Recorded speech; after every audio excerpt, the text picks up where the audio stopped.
안녕하세요. 옛이야기입니다. 오늘도 와주셔서 감사합니다.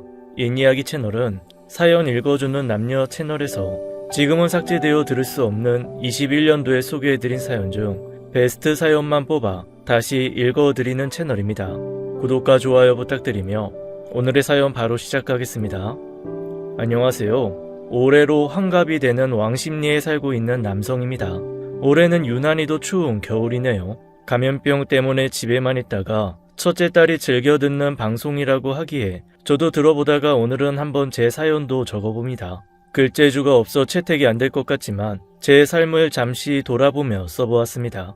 아주 만약에 제 사연이 채택되어 읽어주신다면 부디 청취자분들께서 넓으신 마음으로 재미있게 들어주시면 감사하겠습니다. 그 시절에는 다들 어려웠겠지만 저는 참 가난한 집의 아들로 태어났습니다. 강원도 한 시골 마을에서 태어났는데 동네라고 해봐야 10대 가구가 모여있는 부락이었죠. 고작 장남으로 태어났다는 이유 하나로 저는 온 집안의 기대를 한 몸으로 받으며 커갔습니다. 지금은 기억도 안 나는 어린 시절이지만 아버지가 제게 한자를 알려주면 곧잘 외워서 낙서하는 모습을 보시고는 이놈은 장차 붓으로 집안을 일으킬 녀석이라고 하셨다고 합니다. 국민학교 시절엔 집 근처에 학교가 없어 매일 10리길을 넘는 학교를 아버지가 직접 데려다주고 데리러 오곤 하셨어요. 다리가 아프다고 투정이라도 부리면 그 길을 업어서 대신 걸어주셨죠. 저는 머리가 좀 큰 뒤로는 그런 아버지의 정성을 알았고 스스로도 제가 머리가 좋다는 것을 알았기에 나름 열심히 공부를 했습니다. 실제로도 공부를 잘하기도 했고요. 서울에 있는 명문대를 한 번에 합격하니 마을에서는 아주 난리가 났죠. 아버지도 저를 대견해 하시며 참 많이도 기뻐하셨습니다. 마을 사람들은 다 모아 잔치를 여실 정도였죠. 저는 태어나서부터 그때까지 한 번도 가난하지 않았던 적이 없었습니다. 그런데 아버지가 마을 잔치를 연다고 하니 제 대학 합격 소식이 부담스러울 정도로 걱정이 되었어요. 대체 저 잔치 비용은 어디서 구하실지 걱정이었죠. 그날 아버지는 집안의 보물 1호인 누렁이를 잡았습니다. 아들의 대학 합격 소식이 집안의 유일한 재산, 소까지 잡으실 정도로 기쁘셨나 봅니다. 그렇게 아버지는 소를 잡아 잔치를 하고 평생 모아둔 돈을 제 대학 입학금으로 쓰셨죠. 서울 가는 버스에 올라탄 저를 배웅하는 아버지와 어머니 얼굴에는 깊게 패인 주름만이 보였습니다. 그런 부모님을 보니 짧게 손만 흔들고 자리에 앉아 아버지와 어머니가 보지 못하게 얼굴을 숙여 눈물을 흘렸죠.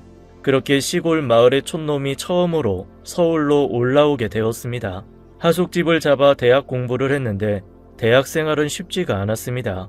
그 전까진 제가 똑똑한 사람이라 생각하며 서울에 올라온다면 시골에서 온 촌놈의 똑똑함에 다들 놀랄 것이라 생각했는데 전혀 그렇지 않았죠. 제가 다니는 학교는 전국에서 공부 좀 한다는 사람들이 다 모이는 학교이다 보니 저는 그 학교에서 특별하지도 않더라고요. 오히려 중간보다 밑에 있는, 아니 더 정확하게 따지면 밑바닥에 가까운 사람이었습니다.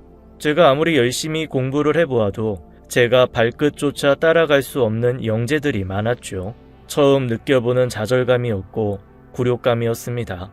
그렇게 아등바등 학교를 다니다 보니 졸업을 하게 되었습니다. 무엇을 할지 잠도 못 잘 정도로 고민이 많았고 결국 학교를 다닐 때부터 조금씩 준비를 하던 고시 공부를 시작했어요. 고시병에 걸린 거였죠. 짧은 시간 안에 합격을 하지 않으면 비빌 언덕이 없는 저였기에 나락으로 떨어질 가능성이 컸지만 잘나가는 동기들을 한 번에 따라잡을 수 있는 건 고시 합격뿐이 없다고 생각했어요. 아마도 열등감에서 시작한 공부일 수도 있겠네요.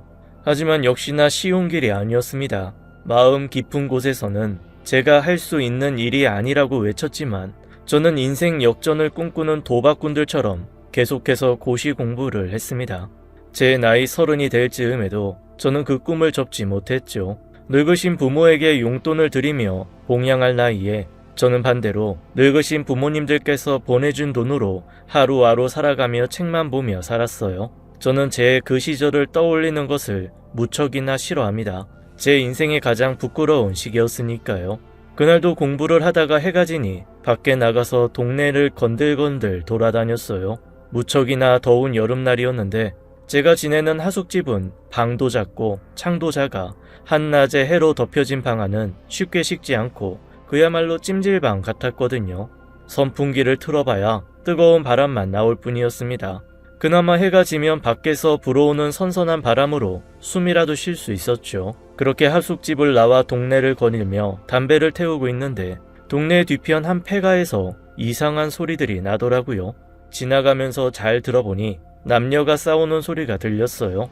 무슨 일인가 호기심이 생겨 더욱 가까이 다가가 살펴보니 몇 명의 남자들이 몇 명의 여자아이들을 욕하고 때리는 소리였습니다. 심지어 한 여학생은 바닥에 주저앉아 있었고 그런 여학생을 한 남학생이 무자비하게 밟으면서 때렸어요. 서울 한복판에서 이게 무슨 황당한 일인지 어이가 없더라고요. 당장 달려가서 못들 하는 짓거리냐며 소리를 질렀죠. 그런데 제가 소리쳐봤자 남학생 놈들은 웃기만 하더라고요. 저는 쓰러져 있는 여학생이 괜찮은지 살펴보았는데 얼굴을 보고는 놀라고 말았습니다. 그 학생은 다름 아닌 제가 하숙하고 있는 집 주인 아주머니의 외동딸 미숙이었어요. 그때 고등학생이 나이였는데 제가 하숙을 하며 하숙비를 싸게 내는 대신 과외를 해주는 아이였죠. 저는 그 아이를 중학교 때부터 과외를 해주고 오래 알아온 아이였기에 서로 농담도 하며 친한 아이였습니다. 그 아이가 입술이 찢어져 피를 흘리고 흙투성이가 되어 바닥에 뒹굴고 있으니 순간 너무 열이 받아 눈앞에 불꽃이 튀더라고요. 제가 정신을 차렸을 때는 저를 보며 이주거리던 하숙집 딸아이를 팬 그 남학생 놈이 바닥을 뒹굴고 있는 후였습니다. 제가 숨이 찰 때까지 그 놈을 패다가 주변에 떨어져 있는 강목을 집어들자 그제야 그 남학생 친구들이 달려와 뜯어 말렸던 것이었죠. 아저씨 죄송해요. 이제 그만하세요. 쟤 저러다가 죽어요. 제가 손을 내리자 그제야 그 남학생 놈들은 지 친구를 부축하며 도망들을 갔습니다. 저는 하숙집 아줌마 딸 미숙이를 일으켜 집에 가자고 했지만 그 아이는 여기서 자기가 맞은 걸 들킨 게 부끄러웠는지 부축하는 제 손을 뿌리치고는 곧장 집으로 향했습니다.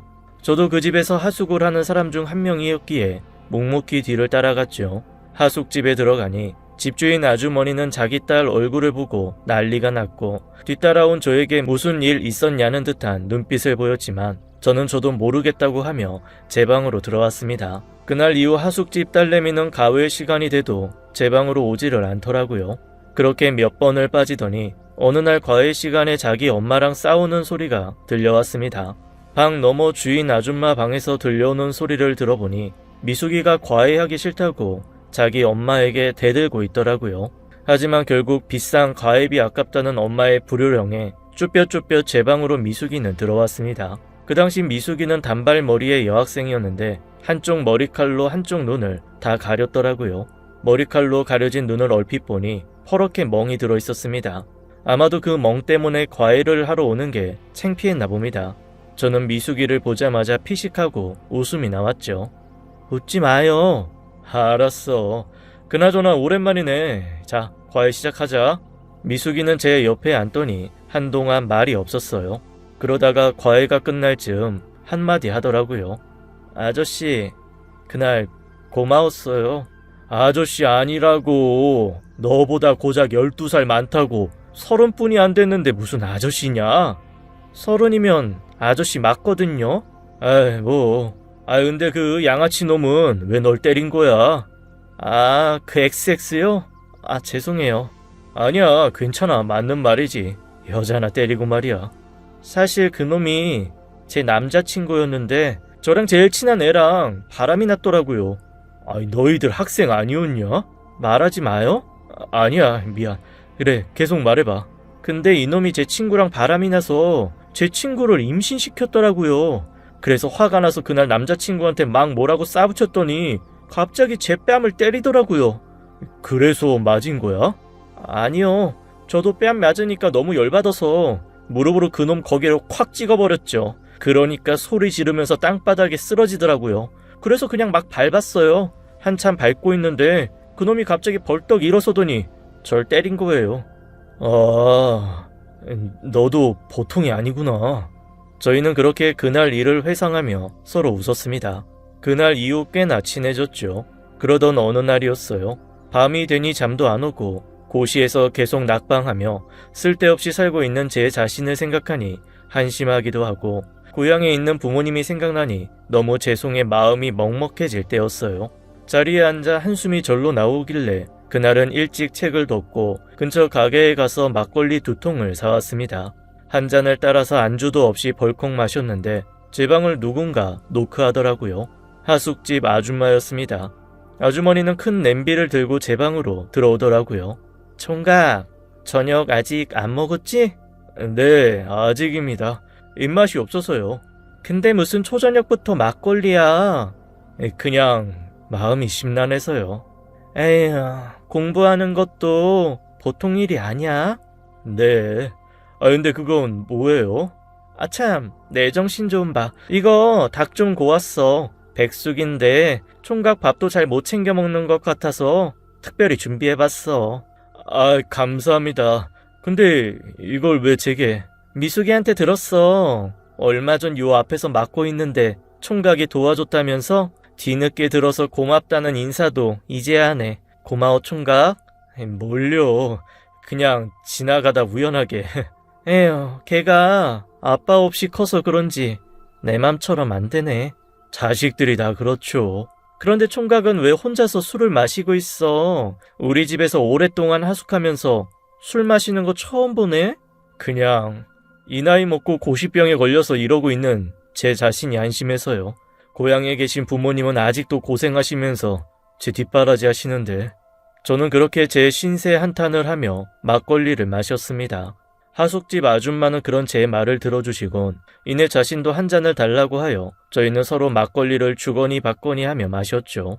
금방 막걸리 2통을 마셨고 술이 떨어지자 하숙집 아줌마는 자기 방으로 가 잠시 후 복분자 당금주와 인삼주 등을 가득 가지고 왔어요. 저희는 다시 술을 마시며 서로 신세 한탄을 했죠. 하숙집 아줌마는 24살에 남편을 만나 시집을 왔다고 했습니다. 그리고 미숙이를 가졌다 했어요. 워낙 어려운 살림인지라 남편은 미숙이가 갓난쟁이일 때 홀로 독일로 일을 하러 갔다고 했습니다. 탄강에서 일을 했는데 버는 돈은 다 한국으로 보냈다고 했죠. 그런데 얼마 안 가 미숙이가 4살 때 1년 만에 탄강에서 사고가 나서 그만 세상을 떠났다고 했어요. 타국에서 허망하게 떠나보낸 남편을 그리워하며 슬퍼할 겨를도 없이 그렇게 혼자서 어린 딸내미를 키워가며 악착같이 살아갔다고 했습니다. 남편이 떠나고 14년간 남자도 만나지 않고 혼자서 딸아이만 열심히 키웠다며 미숙이는 자기 삶의 전부이고 보물이라며 눈물도 보이더라고요.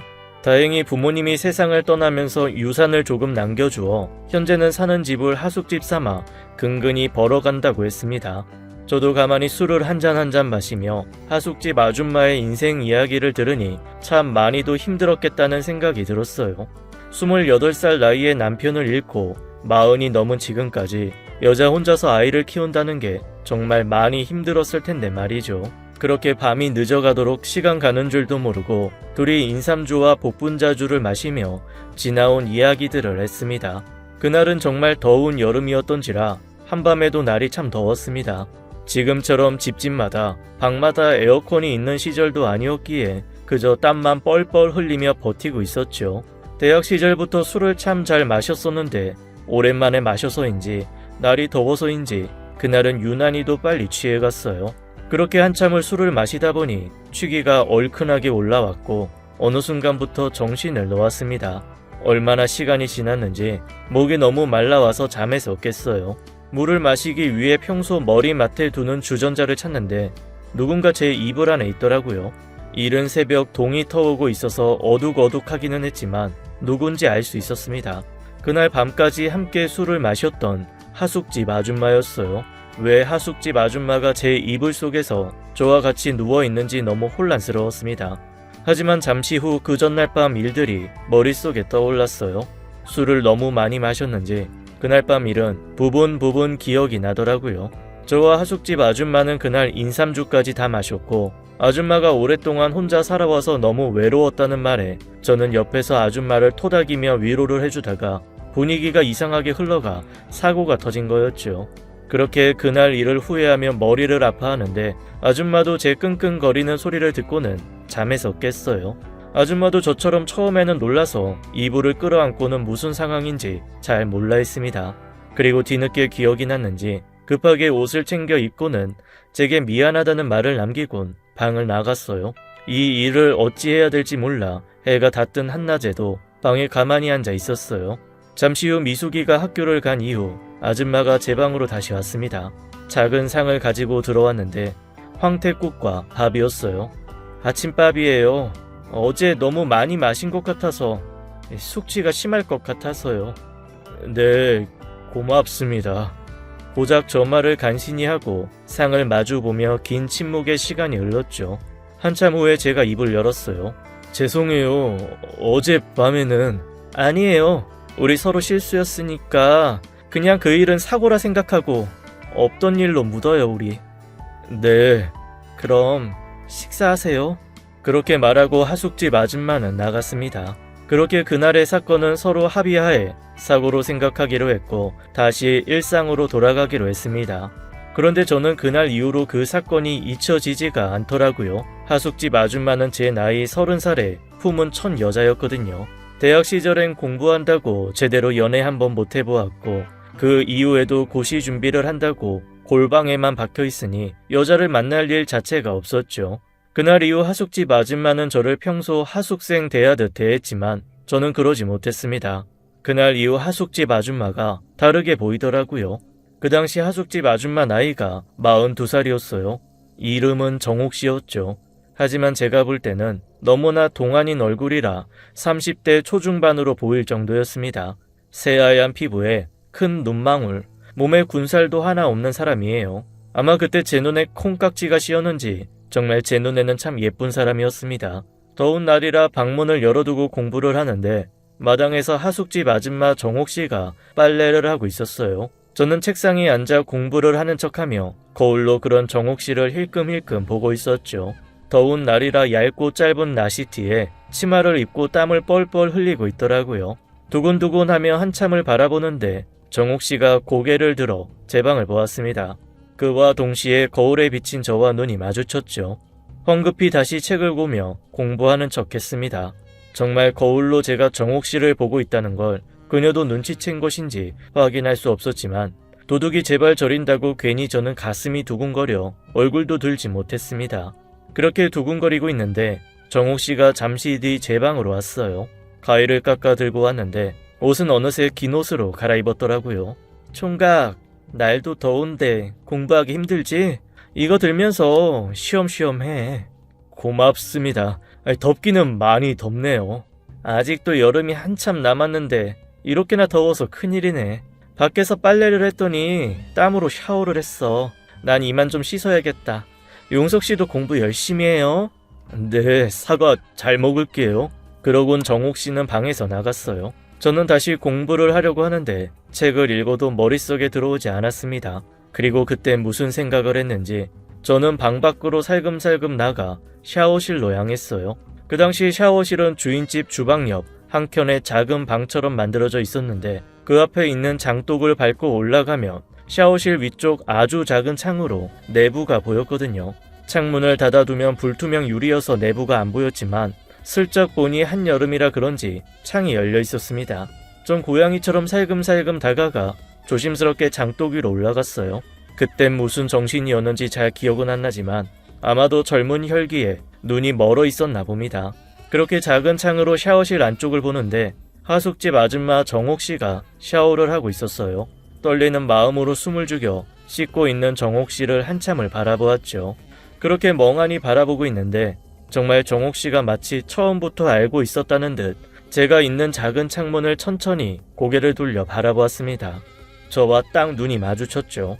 순간 저는 숨을 쉴 수도 없을 정도로 놀라서 그 자리에 얼어붙었습니다. 그런 저를 보고 정옥씨는 살짝 웃어 보이더니 수건을 걸치고 샤워실에서 나갔습니다. 저도 얼른 장독대로 내려와 제 방으로 들어갔죠. 이대로 쫓겨난다는 생각과 어마어마한 잘못을 들킨 사람처럼 벌벌 떨고 안절부절 못하고 있었어요. 그리고 잠시 후 제 방으로 정옥씨가 들어왔습니다. 저는 정옥씨를 보자마자 고개도 못 들고 죄송하다는 말만 했어요. 죄송합니다. 제가 정말 미쳤었나봐요. 오늘 당장 짐 싸서 나가겠습니다. 그런데 정옥씨는 그런 저에게 아무 말 없이 저를 빤히 바라보다가 제 손을 잡더니 저를 데리고 나가 자기 방으로 데리고 갔습니다. 정옥씨 방은 여인의 향내가 물씬 나는 방이었어요. 저 여기는 왜? 제 말에 정옥 씨는 아무 말도 없이 저를 이불 위에 눕혔어요. 그렇게 저희는 두 번째 밤을 함께 했습니다. 첫날은 사고였습니다. 하지만 두 번째는 사고가 아니었어요. 그날 일 이후 저희는 서로를 더욱더 원했습니다. 정옥 씨도 젊은 시절부터 지금까지 14년 넘게 독수 공방을 했고 저도 30이 넘도록 여자를 몰랐으니 늦게 배운 도둑이 날 새는 줄 모른다고 저희도 날이 새는 줄 모르고 서로 함께 했죠. 나중에는 하숙을 하는 집 밖에 작은 별채방 중 비어있는 방에 이불만 깔아두어 둘이 남몰래 만나곤 했습니다. 정옥 씨의 딸 미숙이의 눈을 피해야 했기에 하숙집에서는 평범한 주인 아줌마와 평범한 하숙생으로 연기를 했죠. 그러고 미숙이가 학교를 간 낮과 새벽에 비어있는 방에서 아무도 모르게 남몰래 만나곤 했습니다. 푹푹 찌는 여름날 방문이고 창문이고 다 닫고 둘이서 그 좁은 방에서 있으니 방에서 나올 땐 둘 다 땀에 홈빡 젖어 있었죠. 그렇게 저희는 밤낮으로 사람들 눈을 피해 함께 했습니다. 정옥 씨 딸 미숙이는 나름 모범생이었어요. 어울리는 친구들이나 보이는 분위기와는 다르게 공부를 곧잘 했죠. 제가 하나를 알려주면 둘을 아는 그런 아이였어요. 미숙이는 그날 남학생으로부터 구해준 이후 저를 무척이나 잘 따랐습니다. 말투는 싸가지가 없었지만 하는 행동은 또 그게 아니었어요. 항상 가회 시작 전 자기 집에서 간식들을 정옥 씨 몰래 싸가지고 와서 제게 주곤 했습니다. 하지만 그건 정옥 씨도 마찬가지였어요. 매일 밤 미숙이 눈을 피해 제 방으로 와서 간식을 주고 가곤 했습니다. 두 모녀가 서로 들키지 않게 제게 간식을 매일 챙겨주니 그 모습이 황당하기도 하고 우습기도 했어요. 그러던 어느 날이었습니다. 그날도 여느 때처럼 저녁에 미숙이 과외를 하고 있는데 그날은 표정도 어둡고 말수도 없는 게 좀 이상해 보였어요. 무슨 일 있는지 물어도 괜찮다고만 할 뿐 말을 안 하더라고요. 그리고 과외가 끝나고 정리를 하는데 한동안 미숙이는 제 방에서 나가지 않고 앉아 있었습니다. 미숙아, 끝났어. 이제 네 방으로 가야지. 미숙아? 왜? 무슨 일 있어? 혹시 학교에서 남자친구가 또 열받게 해? 오빠가 가서 혼내줄까? 저 남자친구 없거든요? 조용히 있던 미숙이가 갑자기 소리를 치자 깜짝 놀랐습니다. 그래, 그렇지. 학생이면 공부만 해야지. 학생은 사랑하면 안 돼요?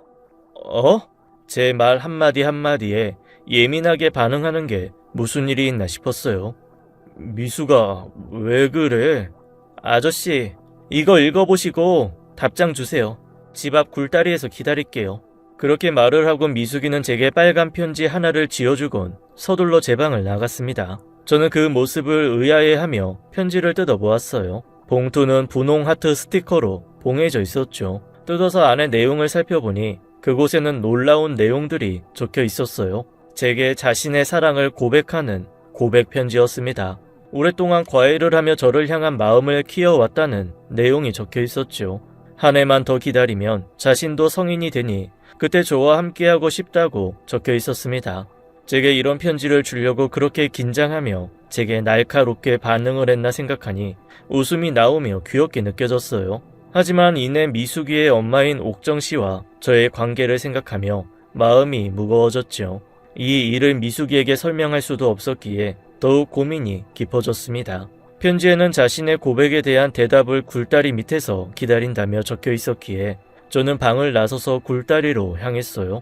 그곳에 가니 가로등 밑에서 저를 기다리는 미숙이가 있었죠. 그 아이 옆으로 가 자리에 앉아 담배를 한 대 물고는 한참을 어떻게 말을 시작할지 고민을 했습니다. 미숙이는 그런 제 옆에서 마치 선고를 기다리는 송아지 마냥 눈만 껌뻑거리면서 두 손을 모아 서 있었어요.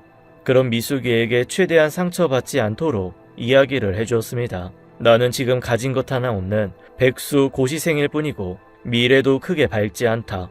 그리고 나이도 너와 12살이나 차이가 나는 아저씨일 뿐이니 지금은 공부를 열심히 해서 좋은 대학을 간 후 또래의